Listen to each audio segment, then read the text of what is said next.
कल क्या है? 15 अगस्त। 15 अगस्त को आप क्या पढ़ेंगे? सारे जहां से अच्छा, जोर से बोलिए, हिंदुस्तान हमारा। खुदा की कसम यही हकीकत है, सारे जहां से अच्छा हिंदुस्तान हमारा। इसलिए कि हमने देखे हैं कि दुनिया के हजारों मुल्क वो हैं जहां के झंडे इस्लामी हैं, नक्शे इस्लामी हैं, चेहरे इस्लामी हैं, बादशाह इस्लामी हैं, मगर आजादारी ऐसे खुल के नहीं हो रही है। मगर यहां का महात्मा गांधी भी ये कहता हुआ नजर आता है कि अगर मैंने दरसे इनकलाब लिया तो हुसैन से लिया, हुसैन से लिया। हुसैन का एक खास रिश्ता है हिंदुस्तान से।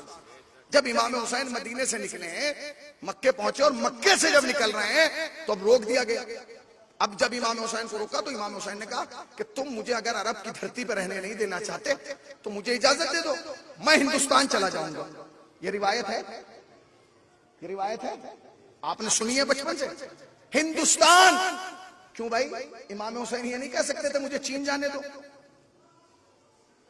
कह सकते थे, जापान जाने दो, अमेरिका जाने दो, यूरोप जाने दो। यही क्यों कहा? ये एक सवाल ऐसा था जो मुझसे मुंबई में एक हुसैनी ब्राह्मण ने किया कि हुसैनी साहब आप ये बताइए कि हुसैन तो मालिक कायनात थे, जानशीन रसूल थे, दुनिया में जहां चाहते चले जाते, आखिर उन्होंने हिंदुस्तान ही आने का क्यों जिक्र किया?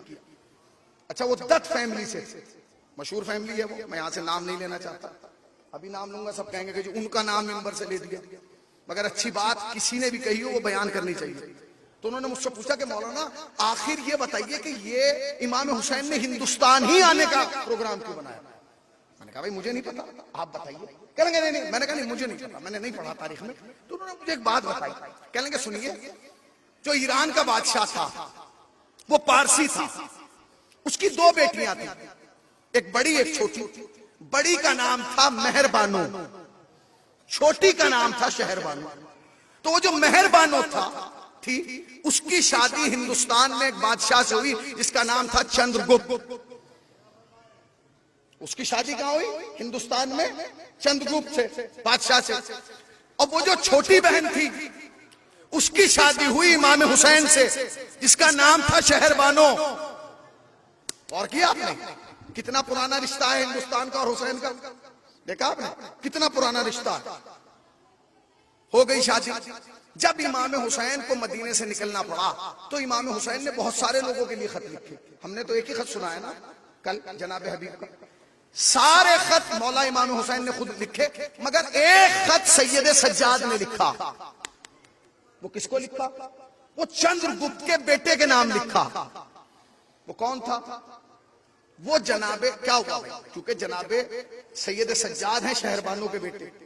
अब जो मेहरबानों का बेटा होगा वो आपस में क्या होगा?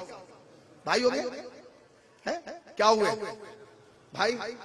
तो उन्होंने उसके नाम, जो तारीख में उन्होंने नाम बताया, जो मेरे जहन में शायद समंदरगुप्त कुछ करके ऐसा नाम है, हाँ समंदरगुप्त नाम से उसको याद किया गया, खत लिखा गया। वो उस वक्त यहाँ बादशाह था। तो इमाम सज्जाद ने उसे लिखा कि हम मदीना निकल छोड़ के इराक की तरफ जा रहे हैं और शायद मुश्किल है अब हमारा वापस आना, लिहाजा हमारी मदद के लिए तुम चले आओ। तो उसने फौरन यहां से एक लश्कर तैयार किया और तैयार करने के लिए इराक रवाना कर दिया। अब ये जो मुझे वाकया सुना रहे थे ये थे दत्त फैमिली के। उन्होंने जो पूरा वाकया सुनाया उसकी वजह क्या थी वो सुन लीजिए। वो कहने लगे कि वो खुद तो गया नहीं, उन्होंने एक काफिला बना के, एक लश्कर बना के वहां भेजा। जिस इंसान को उस लश्कर का सरदार बनाया उसका नाम था राहिब दत्त। उसका नाम क्या था? राहिब दत्त। वो वहां जब पहुंचे, जिस वक्त कूफे में पहुंचे, उस वक्त इमाम हुसैन शहीद हो चुके थे। अब जब इमाम हुसैन शहीद हो चुके, ये गैरतदार कौम थी जो दत्त थी, इन्हें पता चला कि इमाम हुसैन शहीद हो गए, तो उन्होंने कहा हमारे तो आने का कोई फायदा नहीं, इसलिए कि जिसे हम बचाने आए वही खत्म हो गया। तो इन्होंने अपनी तलवारें निकाली और अपनी गर्दनों पर रख ली। कब हमें जीने का कोई हक नहीं है। तो किसी ने इनसे कहा कि रुक जाओ, अभी इतनी जल्दी ना करो, अभी एक कैद में है जो हुसैन का इंतकाम लेगा। का कौन? का उसका नाम है अमीर मुख्तार। उसका नाम क्या है? अमीर मुख्तार। जब जनाब मुख्तार रिहा हुए और जनाब मुख्तार ने इमाम हुसैन के कत्ल का इंतकाम लिया, तो ये 10 ब्राह्मण जो थे, ये जो काफिला यहां से गया था, इन्होंने उनके साथ मिलके इमाम हुसैन के कातिलों से बदला लिया। कितना पुराना रिश्ता हो गया, कितना पुराना रिश्ता हुआ, आज का रिश्ता है। अब मैं एक जुमला कहना चाहता हूं, जो लोग हिंदुस्तान में आजादारी पर पाबंदी लगाना चाहते हैं ना, और ये कह रहे हैं कि आजादारी जो है वो देश के खिलाफ उठाया जाने वाला कदम है, याद रखना ये दुनिया की वाहिद कौम है शिया। अगर जुमला तुम तक पहुंच जाए तो एहसास दिलाना कि हुसैनी की बात तुम तक पहुंच रही है।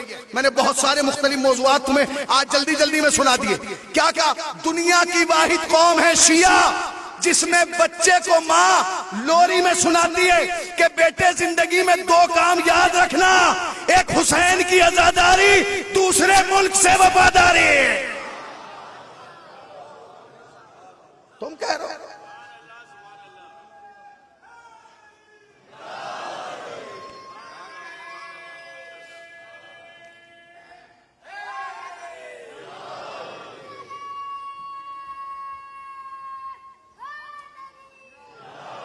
हिंदुस्तान दुनिया का वो, दुनिया में आप कहीं भी जाएंगे आपको आजादारी करते हुए सिर्फ शिया नजर आएंगे, ज्यादा से ज्यादा हमारे बरादरान अहले सुन्नत। मगर हिंदुस्तान, पाकिस्तान और बांग्लादेश तो मैं खुद देख रहा हूं, ऐसा मुल्क है कि जहां मजलिसों में बरादरान हिंदू भी तशरीफ लाते हैं। और जितने इमाम बारगाह हिंदुस्तान में है, खुदा की कसम कहीं नहीं है। आप चले जाइए, चले जाइए। आज मैंने एक ऐसे ही देख रहा था हिंदुस्तान के हवाले से, तो एक कलाम मुझे मिला, मैं चाहता हूं वो भी आपको सुना दूं। एक सलावात पढ़े पर मोहम्मद वाले मोहम्मद।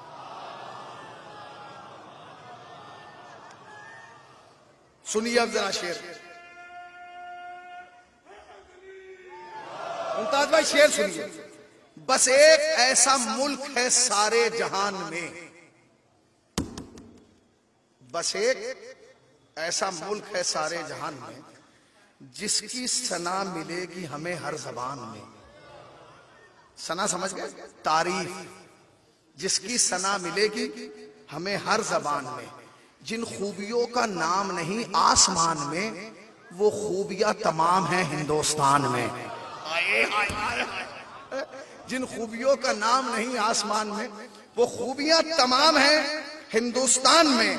आवाज या हुसैन की सारी फिजा में है, आवाज या हुसैन की सारी फिजा में है। मातम की घनगरज इसी आबो हवा में है, मातम की घनगरज इसी आबो हवा में है। अब शेर सुनिएगा, जिनको तारीख याद है जन्नतुल बकी की वो सुन लें। वो कहते हैं, फैसल जो बादशाह था कातिल उसूल का, फैसल जो बादशाह था कातिल उसूल का। सऊदिया समझ गए ना, जिसने जनाब जहरा की कब्र गिराई उसका नाम फैसल था। वो कहते हैं, फैसल जो बादशाह था कातिल उसूल का, फूलों के रास्ते में था काटा बबूल का, दुश्मन था वो रसूल का आले रसूल का। पूछो कि क्यों गिरा दिया रोजा बुतूल का, पूछो तो क्यों गिरा दिया रोजा बुतूल का। आखिरी 2 मिसरे, इतनी जगह नहीं है सऊदी जहान में जितने इमाम बारे हैं हिंदुस्तान में।